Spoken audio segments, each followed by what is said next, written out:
ഒരു നാട്ടിൻപുറത്തെ ചെറിയ വീട്ടിൽ 7 വയസ്സുകാരനായ അപ്പുവും അവന്റെ കുഞ്ഞനുജത്തി അഞ്ജുവും താമസിച്ചിരുന്നു. അപ്പുവിന് അഞ്ജുവിനെ ഒരുപാട് ഇഷ്ടമായിരുന്നു. അഞ്ജു ആകട്ടെ, ചേട്ടൻ എന്തു ചെയ്താലും അതിനൊപ്പം കൂടാൻ എപ്പോഴും റെഡി. ഒരു ദിവസം മഴ കനത്തു പെയ്തു. സ്കൂൾ വിട്ടുവന്ന അപ്പു മുറ്റത്ത് തണുത്തുവിറച്ച് പേടിച്ചു നിൽക്കുന്ന ഒരു ചെറിയ മിട്ടുപൂച്ചയെ കണ്ടു. പൂച്ചക്കുഞ്ഞിന്റെ ദേഹം മുഴുവൻ നനഞ്ഞിരുന്നു. അഞ്ജു ഓടി വാ, ഒരു പൂച്ചക്കുഞ്ഞ്, അപ്പു വിളിച്ചു പറഞ്ഞു. അഞ്ച് ഓട്ടി വന്നു. ആ പൂച്ചക്കുഞ്ഞിനെ കണ്ടപ്പോൾ അവൾക്ക് സങ്കടമായി. ചേട്ടാ, അതിന് നല്ല തണുക്കുന്നുണ്ടാവും, നമുക്ക് അകത്തു കൊണ്ടുപോവാം, അവൾ ചോദിച്ചു.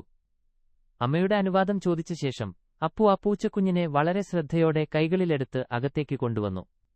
ഒരു പഴയ തുണികൊണ്ട് അതിന്റെ ദേഹം പതിയെ തുടച്ചു. അഞ്ജു ഓടിച്ചെന്ന് സ്വന്തം കളിപ്പാട്ടപ്പെട്ടിയിൽ നിന്ന് ഒരു കുഞ്ഞിക്കിണ്ണമെടുത്ത് അതിൽ പാലൊഴിച്ചു കൊണ്ടുവന്നു. അപ്പു പൂച്ചയെ നിലത്തിരുത്തി. പേടിമാറിയ പൂച്ചക്കുഞ്ഞ് സന്തോഷത്തോടെ പാൽ കുടിക്കാൻ തുടങ്ങി. അപ്പുവും അഞ്ജുവും അതിന്റെ തലോടുകയും മിട്ടു എന്ന് പേരിടുകയും ചെയ്തു. അപ്പുവിന്റെ അടുത്ത് നിന്നപ്പോൾ പൂച്ചക്കുഞ്ഞിന്റെ പേടി മാറി. അത് അവന്റെ മടിയിൽ കയറിക്കിടന്നു. അന്ന് രാത്രി അപ്പു ഉറങ്ങാൻ കിടന്നപ്പോൾ അഞ്ജു അവന്റെ അടുത്തേക്ക് വന്നു. ചേട്ടാ, മിട്ടുവിന് നമ്മളെ ഇഷ്ടമായല്ലേ? അപ്പു ചിരിച്ചു. നമ്മൾ സ്നേഹത്തോടെ നോക്കിയാൽ ആർക്കാണിഷ്ടമാവാത്തത്? ചേട്ടൻ എന്നെ സ്നേഹിക്കുന്നതുപോലെ, അഞ്ജു കുഞ്ഞിക്കൈകൊണ്ട് അപ്പുവിന്റെ കവിളിൽ തലോടി. അപ്പു അനിയത്തിയെ വാരിപ്പുണർന്നു. എന്റെ ചക്കരക്കുട്ടനല്ലേ നീ? നിന്നെ എനിക്ക് ലോകത്തുള്ള എന്തിനേക്കാളും ഇഷ്ടമാണ്.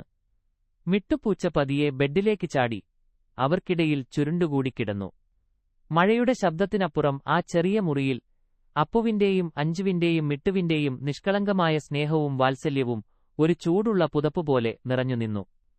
സ്നേഹത്തിന് ഭാഷയില്ല, അത് ചെറിയ കാര്യങ്ങളിലൂടെ പോലും പ്രകാശിക്കുമെന്ന് അവർ ആ പൂച്ചക്കുഞ്ഞിനെ പഠിപ്പിച്ചതുപോലെ മറ്റുള്ളവർക്കും മനസ്സിലാക്കിക്കൊടുത്തു.